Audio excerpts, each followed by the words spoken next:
Tạm dịch là bác sĩ trực trong bệnh viện. Đây là công việc chỉ có khoảng 20 năm trở lại đây. Khi xưa, khi bệnh nhân cần nhập viện thì bác sĩ chính của họ sẽ chăm cho tới khi họ xuất viện. Nhưng mà càng lúc bệnh nhân càng có nhiều bệnh hiểm nghèo mà bác sĩ chính nếu mà đang ở văn phòng á, thì không có thể trở lại bệnh viện để mà chăm sóc kịp thời. Do đó mà ngành này đã được ra đời vào cuối thập niên 90.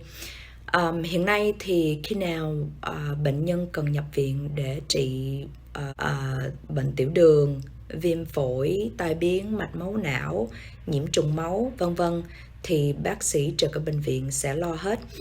Nếu cần thì sẽ mời bác sĩ chuyên khoa đến cùng chữa. Lúc nào cũng có bác sĩ trực trong bệnh viện, cho nên nếu có vấn đề gì á, thì sẽ được giải quyết nhanh chóng. Mình nghĩ thì bình thường ai cũng muốn làm ở gần nhà. Nếu mà có lái xe thì khoảng nửa tiếng hoặc 1 tiếng cũng thấy đã ỏi rồi phải không? Còn đối với mình thì mình làm xa ở tiểu bang khác cho nên không có lái xe được, cho nên là phải bay. Mình ở tiểu bang Cali nhưng mà làm ở tiểu bang Washington hiện nay.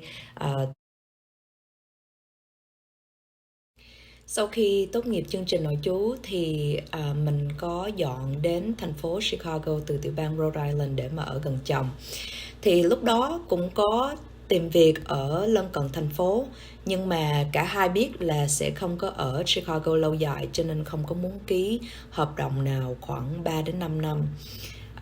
Với lại không biết các ngành khác ra sao, nhưng mà đối với ngành y á, là mình ở thành phố lớn á, có đông dân, có nhiều bệnh nhân, làm việc rất là nhiều và mệt nhọc nhưng mà lương lại ít hơn những thành phố nhỏ.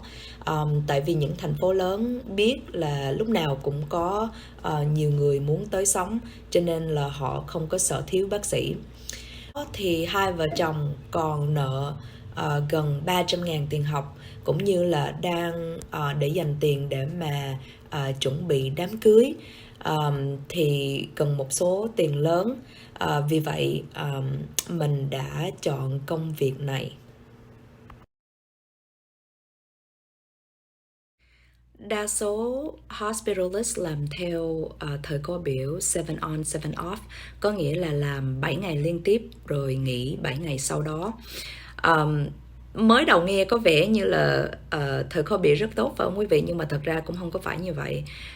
Vì khi mà làm trong 7 ngày á, thì phải làm 12 tiếng từ 7 giờ sáng đến 7 giờ tối, hoặc là nếu mà mình làm ca đêm thì 7 giờ tối đến 7 giờ sáng.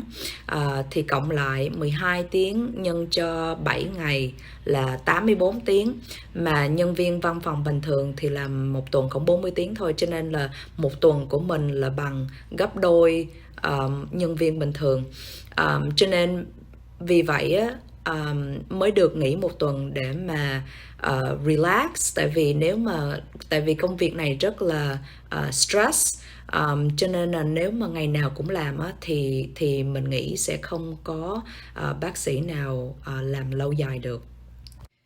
Với lại do mình làm xa cho nên là mình phải bay đi làm trước một ngày, và sau khi làm mình mới được về nhà.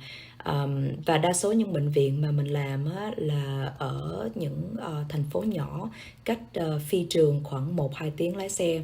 Cho nên là nếu mà mình cộng lại 2 ngày mà mình phải bay tới bay lui á, thì cũng tính thêm chắc 10 mấy tiếng nữa.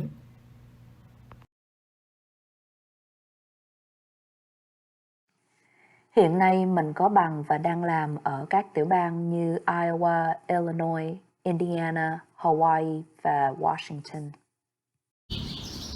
Trong video kế tiếp mình sẽ nói về ưu điểm cũng như là nhược điểm của công việc làm sốt ban này. Xin mời quý vị hãy bấm like và đăng ký để tiếp tục theo dõi.